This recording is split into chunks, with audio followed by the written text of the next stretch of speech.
ஏன்னா நிறைய தாய் தந்தை இல்லாத பிள்ளைங்களுக்கு வந்து நிறைய ஹெல்ப் பண்ணிட்டு இருக்காரு. அதனால வந்தால் நல்லாயிருக்கும் எங்களோட ஒப்பீனியன். பரவாயில்ல, நிற்கட்டும். அவர் ஜெயிப்பார் கண்டிப்பாக. ஏன்னு வச்சுக்கோ, இதுக்கு முன்னாடி வந்து ஆட்சி வந்து ஊழல் ஆட்சி, எல்லாம் ரவுடிசம் ஆட்சி. அது வந்து அதனால் வந்து மக்களாக பார்த்து இப்போ என்ன பண்ணாங்க, கரெக்டாக வந்து ஓட்டு போட்டாங்க. தற்கொலை யார் தற்கொலை? இவங்க தான் தற்கொலை. ஒரு சம்பாரிச்சு சினிமாவில் சம்பாரித்த பணத்தெல்லாம் பொதுமக்களுக்காக யூஸ் பண்ணுறது. என்னை பொறுத்த வரைக்கும் அவர் நிற்கலாம். ஆல்ரெடி அவர் வந்து நல்லது தான் பண்ணிட்டு இருக்காரு. அதை நம்பி அவங்க ஓட்டு போடலாம். ட்ரஸ்ட்லாம் வச்சிருக்காரு, நல்லா பண்றாரு. அவர் வந்தா கண்டிப்பா ஜெயிக்கலாம். அந்தந்த பார்ட்டியோட ஃபோட்டோவில் தான் வந்துச்சு. ஆனால் இந்த வாட்டி டிவிக்கு கொடுத்த பேக்கில் எந்த ஒரு ஃபோட்டோவும் வரலை. கொஞ்சம் கஷ்டம் தான். ஏன்னா இப்போ அவர் சொன்னது எதுவுமே செய்யவே இல்லை. விஜய் வந்து இது வரைக்கும் செயல்படுத்தவே இல்லை. இது வரைக்கும் ஒரு ப்ரெஸ் மீட் கூட அவர் கொடுக்கல. ஆனால் இந்த டைம் எலெக்ஷன் வச்சா அவர் இந்த டைம் வந்து ஜெயிக்கிறது கஷ்டம் தான். இடைத்தேர்தனால வர வாய்ப்பு இருக்குது, ஆனால் கொஞ்சம் சிரமமாக தான் இருக்கும். என்ன மாற்றம்னா, அந்த ஒயின் ஷாப்லாம் எங்கள் வீட்டு பக்கத்துலலாம் இருந்திருக்கு. நாங்கள் அந்த சைடு போகிறதுக்கே ரொம்ப கூச்சப்படுவோம், ரொம்பவே ஸ்ட்ரெயின் படுவோம். அது வந்து பார்த்தீங்கன்னா கொஞ்சம் கிளியர் ஆயிருக்குண்ணா. பாலிடிக்ஸ் சொன்னால் நல்லாயிருக்கும்ன்ட்டு எனக்கு தோணுது, என்னோட ஒப்பீனியன்.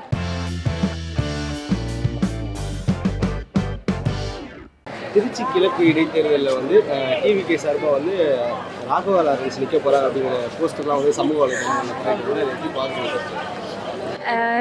திருச்சி பற்றி எதுவும் தெரியல. நான் அரசியல் பற்றி எதுவும் தெரியல. ஆனால் ராகவன்ஸ் நிற்கிறது பற்றி எதுவும் கேள்விப்பட்ட மாதிரி இல்லை எனக்கு. அப்படின்னா வந்து அங்கே இருக்க மக்கள் சப்போர்ட் பண்ணுவாங்க, நின்று சப்போர்ட் பண்ணுவாங்கன்னு நினைக்கிறேன். ஏன்னா அவர் நிறையா சோஷியல் சர்வீஸ் பண்ணுறதா நெட்லலாம் வருதுல்ல, அதனால அவங்க மேபி சப்போர்ட் பண்ணுவாங்க. நல்லா தான் பார்க்குறேன். அவர் எல்லாத்துக்கும் நல்லா தான் பண்ணியிருக்கேன்றாரு. இவரும் அவரோட சேர்ந்து பண்ணாருன்னா நல்லா தான் இருக்கும். அவங்க வந்து நிறைய ஹெல்ப் பண்ணுறாங்க, ஓகேங்களா. அவங்க வந்தால் நல்லாயிருக்கும். ஏன்னா நிறைய தாய் தந்தை இல்லாத பிள்ளைங்களுக்கு வந்து நிறைய ஹெல்ப் பண்ணிட்டு இருக்காரு. அதனால வந்தால் நல்லாயிருக்கும் எங்களோட ஒப்பீனியன். ராகவா லாரன்ஸ் கொடுக்கலாம். நல்ல ஓரளவுக்கு அவருக்கு மவுஸ் இருக்குது, ஜெயிப்பார் கண்டிப்பாக. எப்படி பார்க்குறேன்னா, வந்தால் நல்லாயிருக்கும். அவர் நல்லா எல்லாமே பண்ணுவார்னு ஒரு நம்பிக்கை, அவ்வளோதான். அதனால தான் நிறையவே இருக்கு. ஏன் எல்லாம் ஒரு நம்பிக்கை தான். இப்போ எப்படி விஜய் வந்து இது பண்ணுவாருன்னு நான் நினச்சோமா, ஜெயிச்சாரு. அதே மாதிரி தான். பரவாயில்ல, நிற்கட்டும். அவர் ஜெயிப்பார் கண்டிப்பாக. ஏன்னு வச்சுக்கோ, இதுக்கு முன்னாடி வந்து ஆட்சி வந்து ஊழல் ஆட்சி, எல்லாம் ரவுடிசம் ஆட்சி. அது வந்து அதனால் வந்து மக்களாக பார்த்து இப்போ என்ன பண்ணாங்க, கரெக்டாக வந்து ஓட்டு போட்டாங்க. தற்கொலை யார் தற்கொலை? இவங்க தான் தற்கொலை. திமுக தான் தற்கொலை. இத்தனையோ கோடி கணக்கில் வந்து ஊழல் பண்ணிக்கிறான். சென்ட்ரல் கவர்மெண்ட் கொடுத்து அந்த காந்தையும் வந்து ஏமாற்றிட்டானுங்க. 4000 கோடி அந்த அம்மா வந்து வெள்ள நிவாரணத்தை கொடுத்ததுக்கு எவ்வளோ கொடுத்துருக்காங்க? 90 லட்சம் தான், 90 கோடி தான் சொல்லிக்கிறாங்க. மீது வந்து 3 லட்சத்து 10,000 கோடி என்னாச்சு? 10,000 கோடி என்னாச்சு? எல்லாமே வந்து ஊழல் பண்ணி கோடிக்கணக்கில் பணம் சேர்த்து வச்சுக்கிறானுங்க. அவர் நிற்கலாம் சார், நிற்கலாம். அவர் வந்து ஆல்ரெடி ஊழல் நிறையா பண்ணிகிட்டு இருக்காரு. அவர் காசுக்கு ஆசைப்படாதன்னு நான் நினைக்கிறேன். அவர் சினிமாவில் சம்பாரித்த பணத்தெல்லாம் பொதுமக்களுக்காக யூஸ் பண்ணுறது. என்னை பொறுத்த வரைக்கும் அவர் நிற்கலாம். இருக்குங்களா? நிறையவே இருக்கு. ஆல்ரெடி அவர் வந்து நல்லது தான் பண்ணிட்டு இருக்காரு. அதை நம்பி அவங்க ஓட்டு போடலாம். ட்ரஸ்ட்லாம் வச்சிருக்காரு, நல்லா பண்றாரு. அவர் வந்தா கண்டிப்பா ஜெயிக்கலாம். இப்போ மக்கள் எல்லாம் மாற்றம்னு சொல்லி ஏமாற்றுறாங்க அப்படிங்கிற மாதிரி டிவிகே மேலே எல்லாம் வந்து கொஞ்சம் அகைன்ஸ்டாக இருக்காங்க அப்படிங்கிற மாதிரிலாம் சொல்கிறாங்க. இந்த சுச்சுவேஷன் அவர் நின்னா அது கரெக்டான ஒரு விஷயம்? இல்லை கிடையாது. மாற்றங்கள் நிறையவே இருக்குது. என்ன சொல்கிறேன்னா, இது வரைக்கும் நம்ம பேக் எல்லாமே ஸ்கூலில் கொடுத்துருப்பாங்கல்ல, இது வரைக்கும் எல்லா வருஷமும் அந்த பேகு அந்தந்த பார்ட்டியோட ஃபோட்டோவில் தான் வந்துச்சு. ஆனால் இந்த வாட்டி டிவிக்கு கொடுத்த பேக்கில் எந்த ஒரு ஃபோட்டோவும் வரலை. போன வருஷம் கொடுத்ததுலே இல்லை. ஃபோட்டோ இல்லைனாலுமே அந்த பார்ட்டியோட பேராது ஒரு குட்டியாக ஒரு ஃபோட்டோ இருந்துச்சு. ஆனால் இந்த வருஷம் இல்லை. அதனால் இது ஏமாற்றம் இல்லை, நிஜமாவே ஒரு மாற்றம் இருக்குன்னு நான் நினைக்கிறேன். கண்டிப்பா ஜெயிப்பார், கண்டிப்பா ஜெயிப்பார். முடியும் கன்ஃபார்ம் முடியும். ஏன்னா மாற்றம்ன்றது வந்து புதிய மாற்றத்தை வந்து தமிழ்நாடு கொண்டு வரும் கண்டிப்பாக. முன்னாடி என்னென்ன செயலியோ இப்பெல்லாம் அதெல்லாம் எடுத்துன்னு வருவார் புது மாற்றமா. இப்போ மாற்றம் சொன்ன உடனே பண்ண முடியாதுல்ல ப்ரோ, கொஞ்சம் லேட் ஆகும் இல்லையா? போக போக தான் மாற்றங்கள் மாறிட்டே போகும். இப்போ மாற்றம் பார்க்குறீங்களா இந்த ஆட்சியில்? ஆமாம், ஏன்னா மது தடையெல்லாம் இது பண்ணிருக்காங்க. இப்போ வந்த பேருக்கு இதுக்கு முன்னாடி மது தடையெல்லாம் ஒன்றும் பண்ணவே இல்லை, இப்போ பண்ணுறாங்க. அது பண்ணுவாங்க. ஏன்னா மாற்றம்னா உடனே வந்துடாதுல்ல, கொஞ்சம் டைம் எடுக்கும். இப்போதான் வந்திருக்காரு, கொஞ்சம் கொஞ்சமாக செட்டில் ஆவாருன்னு நம்ம எக்ஸ்பெக்ட் பண்ணுறோம். கொஞ்சம் கஷ்டம் தான். ஏன்னா இப்போ அவர் சொன்னது எதுவுமே செய்யவே இல்லை. விஜய் வந்து இது வரைக்கும் செயல்படுத்தவே இல்லை. இது வரைக்கும் ஒரு ப்ரெஸ் மீட் கூட அவர் கொடுக்கல. ஆனால் இந்த டைம் எலெக்ஷன் வச்சா அவர் இந்த டைம் வந்து ஜெயிக்கிறது கஷ்டம் தான்.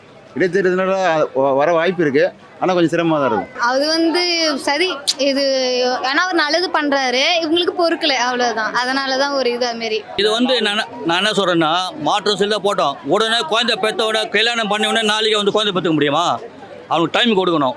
இவனுக்கு என்னென்ன ஊழல் பண்ணிக்கிறாங்க, என்ன பண்ணிக்கிறாங்க, டைம் கொடுத்தா வந்து அவன் செய்ய முடியும். உடனே வந்து ஒரே மாதம் பண்ண இவனுக்கு திமுக வந்து என்ன பண்ணானுங்க, 4.5 வருஷம் பொறுத்து தான் வந்து ஆளுக்கு 1000 ரூபா போட்டான். அது மொத்த பேருக்கு 1000 ரூபா போட்டான் அவன். அவங்க ஆளுக்கு திமுக காரங்க வரல தான் அவங்க வந்து 1000 ரூபா போட்டானுங்க. அதே மற்றவங்களுக்கு யாரும் போடலையே அவன். உடனே பண்ணான் அவன் தான். சொல்லுங்கள், விலைவாசி ஏற்றுந்தான் அதிகம், கரண்ட்டு பில் ஏற்றுந்தான் அதிகமாக, எல்லாம் அதிகம். ஊழல் பண்ணிக்கிறாங்க, கோடிக்கணக்கில் ஊழல் பண்ணிக்கிறானுங்க. இவனுக்கு மொத்தம் வந்து நாளைக்கு எனக்கு விஜய் பண்ணிடணும், அதை எப்படி பண்ண விஜய்? இவனுக்கு என்ன ஊழல் பண்ணிக்கிறாங்க நேர்மையாக அவன் பார்க்கணும்ல. ஏமாட்டு இப்போ தான் வந்திருக்காரு ஆட்சிக்கு, இன்னும் கொஞ்சம் டைம் கொடுங்க. இப்போ 2 கட்சியுமே வந்து 50 வருஷத்துக்கு மேலே ஆண்டுட்டாங்க. இப்போ தான் டிவிக்கே வந்திருக்கு. ஒரு கொடுத்து பார்ப்போமே, வந்து இப்போ 15-20 நாளில் ஒரு மாற்றம் வந்துடாது.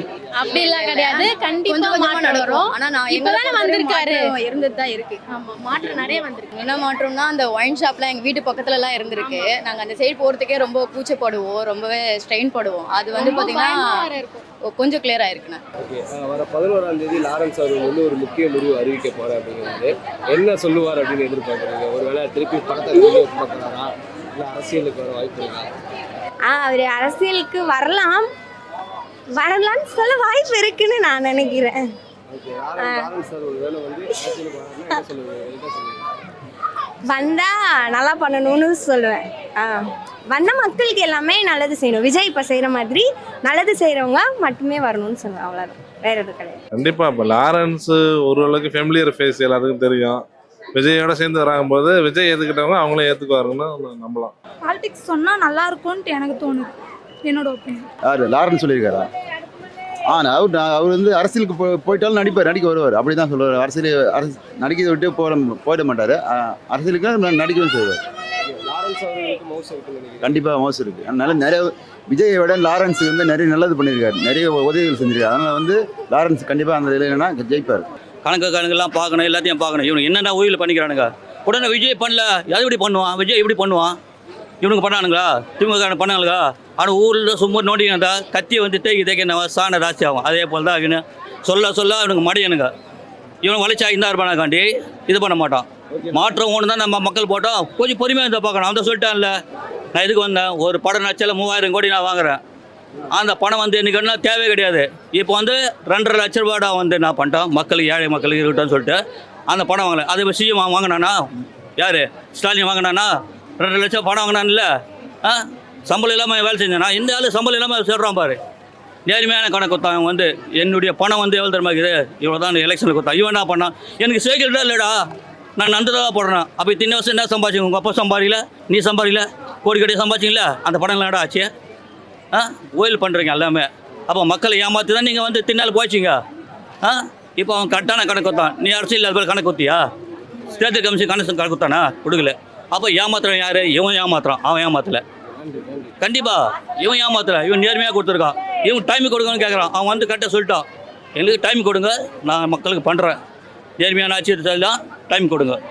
அதே போல் இவன் திமுக ஆட்சியில் வந்து கொடி பிடிச்சவன் லாஸ்ட் வரலாம், கொடி பிடிச்சி தான் இருக்கணும். அவனுக்கு எதனா பதவி கொடுத்தானா?